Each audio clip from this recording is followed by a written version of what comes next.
We live in a world where everybody is triggering, everyone is reacting.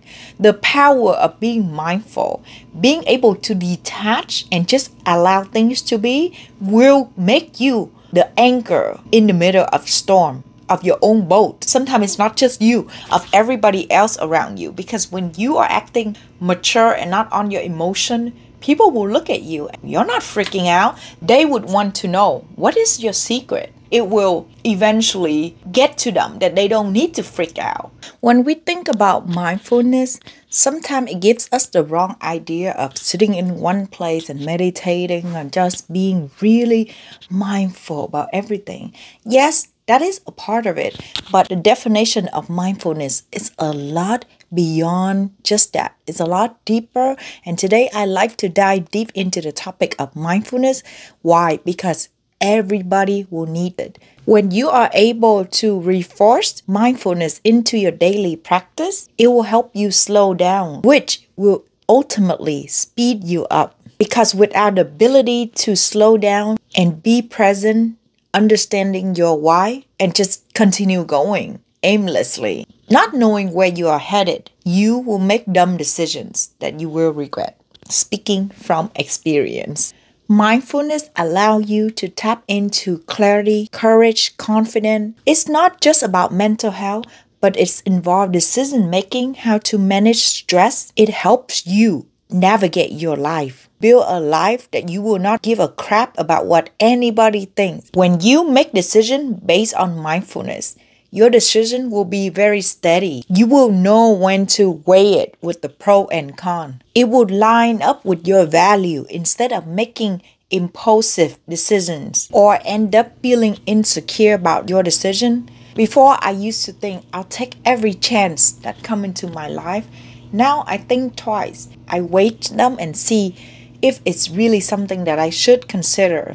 By doing this, you will open more doors that will allow you to have more chance to say yes to. When you learn to say no because you feel like it's not in line with you and your value, you will get the bigger, better offer. Receive more. It will teach you how to slow down and truly enjoy life. Imagine when you're driving from point A to point B, it's not even about a destination.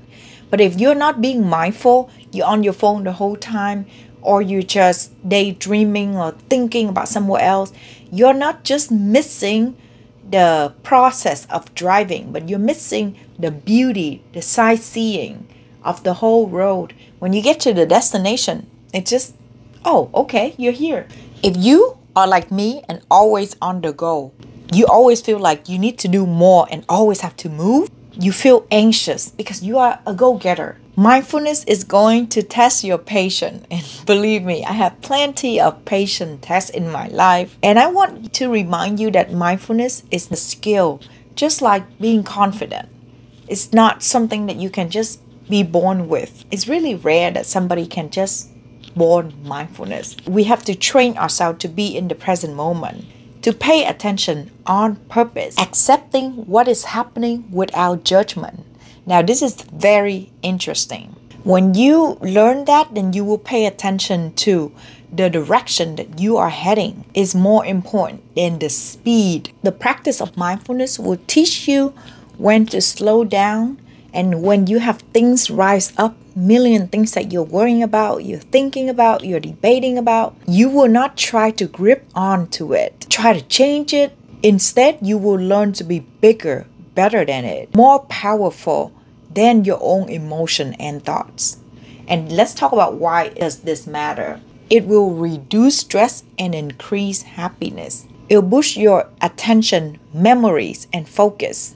It will help you build a resilience, help you feel more effective in everything you do. Remember this, your life isn't just about what happened to you, but it's about how you respond to what's happening around you.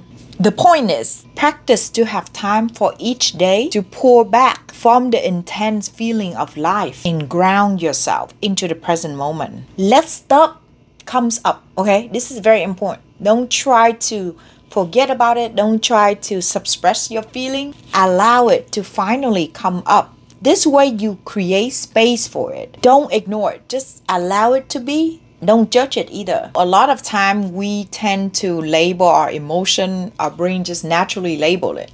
Like if you're feeling angry, it's just like, oh, you're angry right now. If you're feeling impatient, oh, you're losing patience. So by doing this, you think you are being mindful, but you're not, because you're judging however you feel. Just know that, okay, that's how I'm feeling, and that's okay. Breathe through it. Mindfulness is the practice that helps keeping the stuff from outside you to get inside. Just like creating a protective bubble. Let's be honest. A lot of us, we want to give and we want to serve, but if we are not feeling great, wonderful ourselves, there's no way we can continue to give, because at the end, there will just be a lot more resentment, unhappy for you and the other person. I make a rule that I don't talk about anything negative after 9:30 p.m. When my friends reach out for me, or when my partner start talking to me about what he's going through, the stress and the struggling. I would listen only when I'm really feel complete and filled. The last whole week I was really busy working and was behind on my YouTube video, and I was there listening to a lot of people's problem, but I just felt like I'm overwhelmed. I cannot take anymore. So of course, rejecting others might make them feel a certain way, but it doesn't matter. You need to show the love for yourself, and you need to be completely honest with yourself. Can you handle any more stress? Can you listen to any more negativity right now? And sometimes you think that by listening to them, you're taking away whatever emotion, negative emotion they are feeling, and you're helping them. Especially with being an empath, this is not being kind to yourself. So I would make a rule that I would only talk about negative stuff or things that they need me to listen to or discuss from the noon to afternoon time. By around 7-8 p.m. I'm like, okay, we can close up what we are talking about now and continue tomorrow, because I cannot go to bed with my mind full of negative emotion that either my problem or anybody else's problem, because we need that unwind time before we go to bed, so we don't continue dreaming, having nightmares and anxiety. Mindfulness also help you surrender better. A lot of us have problem with surrendering and trusting, even though that is something that we want to do, but it just seems so hard, because as much as we are manifesting, it's hard to just detach and just allow it to happen, even though that is the ideal of it. Being mindful, you will stop judging. By stop judging yourself and other, you will allow things to be, allow people to be. You will have more clarity. You will acknowledge more and be more aware. You will create space for your problem, other people's problem, when it's your own time that you can handle it. You will be more acceptance of other people's and stop trying to change people. It will reduce a lot of friction and triggerings. Triggerings and anxiety are very useful. I used to hate feeling triggers and feeling anxiety, but right now I'm thinking that having anxiety is actually a power. I listened to this former CIA secret agent, Andrew, I believe that was his name, and he talked about how anxiety is your power. I was like, what are you talking about? But he got it right. If you have a lot of anxiety, that's why you are being picked into being a CIA, because you want to pay attention to what's going on around you. Because if you're too carefree, then you might lose your life, and there's a lot of things that you overlook. But if you have the right amount of anxiety and you adjust it, you blend it with your ability to be mindful, this is when it will become your superpower.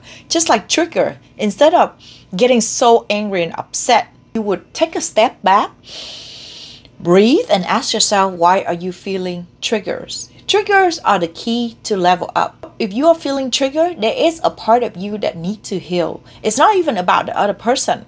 I had a girl say a really rude thing to me at a dinner party. She was calling me a cougar for no reason. Maybe she was joking around, but we don't have that relationship. We're not close. And in my mind, I think to myself, cougar supposed to be meaning that if I'm older than my partner, but I'm not. So what is she talking about? And she ended up saying, well, you're not 19. People don't call a 19 years old cougar, but they will call somebody in their 30 cougar. So you are a cougar, and she's older than me. I wanted so bad to say it back to her, well, if I'm a cougar, then you are an older and more experienced cougar. But I just take a step back and I imagine if one of my close friends would say that to me, I would probably just laugh it off and take it as a joke. But because I already have a history with her that I don't really get along with her, therefore I was taking it personally. I've been working through so many triggers during the last few months in my monk mode. Like, I get so irritated when people don't respond to me, but now when they don't respond, I don't even care. It's like, okay, they could be busy or they just don't feel like responding. That's fine. I can't control how they feel. And I would just still jump in the conversation. Hey, did you still want to have lunch next Tuesday? I didn't hear back from you. And the person was like, oh, I'm so sorry. I don't know why I didn't see your last text. And I'm like, you seen it or not, it doesn't matter to me, because I used to would get offended about that. But now I'm just so chill and relaxed because I understand my trigger and I'm being mindful about it. We live in a world where everybody is triggering. Everyone is reacting. The power of being mindful, being able to detach and just allow things to be, will make you the anchor in the middle of storm of your own boat. Sometimes it's not just you, of everybody else around you. Because when you are acting mature and not on your emotion, people will look at you and they will be like, you're not freaking out. Then it will eventually get to them that they don't need to freak out. That's why it's important to lead by example. You can say a million things, but if you are tripping, you're getting angry, and you are holding so much resentment, then none of your teaching would be valuable. Whatever you say, people would just not take it serious. But if they watched you just stay so calm during a storm, they would want to know, what is your secret? And the secret is just being mindful. If you are present and you are enjoying yourself in your own company and you're not getting triggered, it's better than trying to fix it after you already blew up and feeling triggered. Of course, we are going through lesson and sometimes that would have to happen, but we want to keep being so mindful that nothing can get to us. It's almost like mindfulness is a way of practice for stoicism. The next step is, I want you to remember this. You don't need to add more stress into what you cannot control. All of your feeling like anger, sadness, depression, hurt, you feel like nobody cares, you are irritable, frustrated. Keep noticing every time these feelings come up and you make space for it. If you are making space for it and you allow it to be, it cannot hurt you. If you are uncomfortable when you have the practice of being mindful, which happened to me a lot of time, I want you to know that you are just not used to it.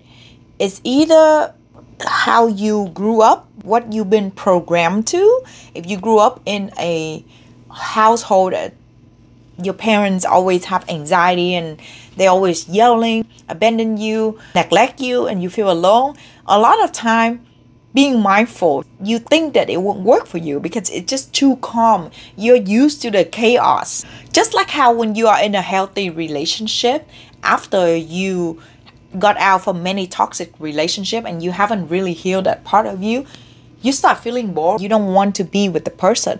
When you grew up around drama and you're used to heavy gossiping, remember that mindfulness will come as a part of detoxing, to face your feelings safely when you have to deal with things in silence.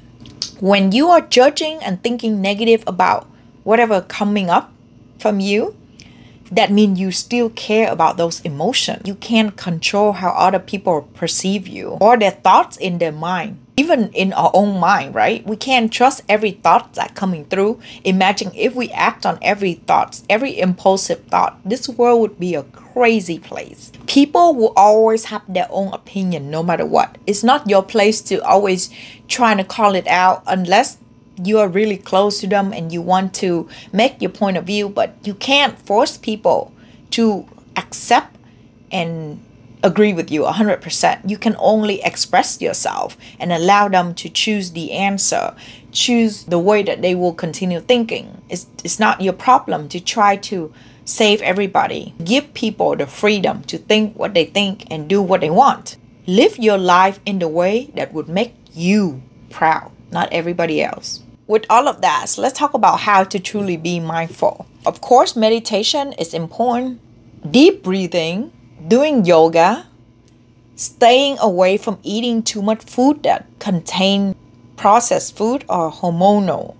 I've been cutting off meat, and I have to tell you, I feel 100 times better because of my PMDD, premenstrual dysregulation disorder. I decide that I have to take care of myself by taking vitamin supplement more and be in Mother Nature more, be more mindful and stop consuming too much meat, stop drinking alcohol. So right now I only drink 2 days out of a month where it's not the full moon and it's not the week of my PMDD. Unfortunately, that's the only thing that would work for me. I said unfortunately because I do still love to drink, but I just know that it doesn't do me any good. It really messed with my mind, mental health. Before, I used to be a heavy drinker. It doesn't matter. I wake up and I know I'm having the hangover. Only during the monk mode. For 6 months, I didn't drink. And I start to slowly drinking again. Only 1 or 2 drink, I can really feel how it's really affecting my body, my mood, and my mind. This is when I'm like, oh, okay, this is not a joke. I think eventually I will have to quit drinking. I don't know when yet, but 2 times a month right now, it's really not a lot.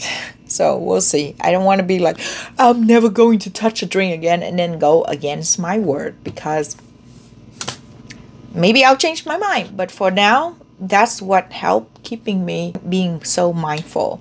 When you are looking at people with less fortunate situation, what they have, you will feel more grateful. When you see feral cats or dogs at shelters, orphans, kids, you will feel like you need to really be mindful instead of being so ungrateful and complaining all the time about your life. And I understand that there are times we're not going to feel our best. It's really our call to stay mindful and be thankful for what we have. That's why I journal every day, understand how I'm feeling, write down what I appreciate about life. Sometimes I don't feel like it, I still force myself. Remember, it's not about discipline, but it's about consistency. If you are more consistent, you will reach to your goal better than trying to discipline yourself. Sometimes I don't feel like writing journal. I would just write 3 sentences and that's it. I don't force myself to the point I would get tired. Let's say I have 10% of that day of the battery I have left, then I would use that 10% to the maximum. When you are mindful, you will focus on every single step instead of the whole big hallway and you're freaking out that there are so many steps that you have to take, because you just focus on the present moment. You won't care who's behind you, who's in front of you. You just put pure attention on each single step and achieve it with your best steady, grounded footstep. Walking is really a big mindfulness practice for me. And when I'm walking in Mother Nature, I feel so peaceful. I just really focus on whatever is going around me and I feel like time slowed down. Scientific proven that walking every day can help boost your creativity by 60%. Reading is also a mindfulness practice because when you're reading, you have to really pay attention on what you're reading. Otherwise, you have to repeat yourself and read the page again like 3-4 times. Before, I loved the idea of reading, but I can't really read. Now, every day I do it. I don't care if it's 5 minutes, 10 minutes, 20 minutes, sometimes an hour. I just kept doing it. My consistency is really making me someone who loves to read because I spend the time. It's not about discipline, it's about consistency, because if you're disciplined, you're like, I need to read 1 hour a day, no matter what. And sometimes it could be too much. This is how you will get to the top at any profession, occupation that you want to do. Remember that mastery is not about 1 or 2 days. It's the ability to do something at the highest level without trying to think. And the only way we can get there is more mindfulness practice. When Mel told us about this project of mindfulness, I thought it was a little bit silly, to be honest, because I felt like, well, I'm already been doing this every day, and now you're just making me write down everything how I feel. So it went from high-fiving your heart, and I'm still doing it whenever I feel overwhelmed, and it instantly calm me down. Try it. High-fiving your heart, like strong, heavy, okay? Not just simply touching, high-fiving it like that. And take deep breathing. And then get back into your body. Feel all your senses. What does that mean? Smelling what you are smelling. Feeling your emotion. Physically touching your clothes, your hair, the tree that you see.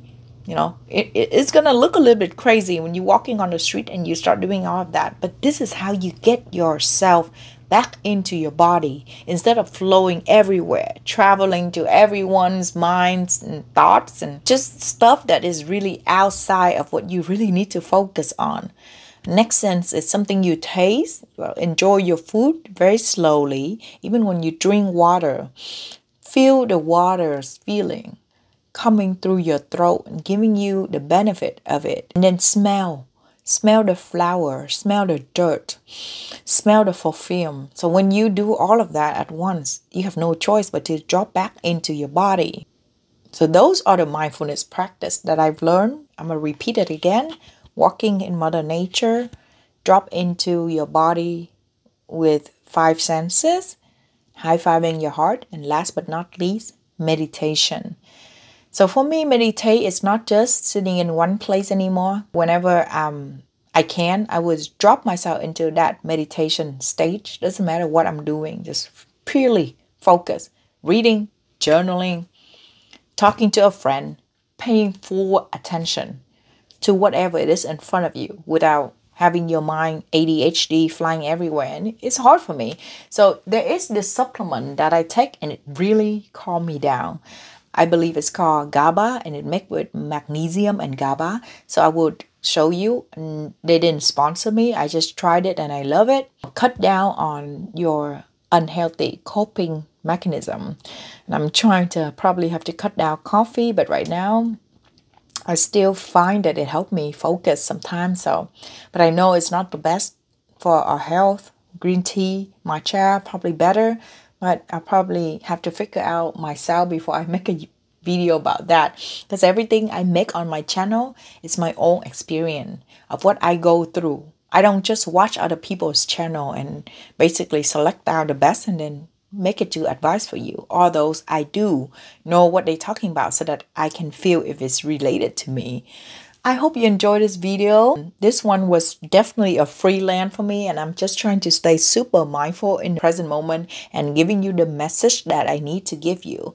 Sending you so much love, encouragement, peace, and calmness so you can always rise above and stay mindful to every situation that's coming into your life. I love you. See you in the next video. Bye-bye.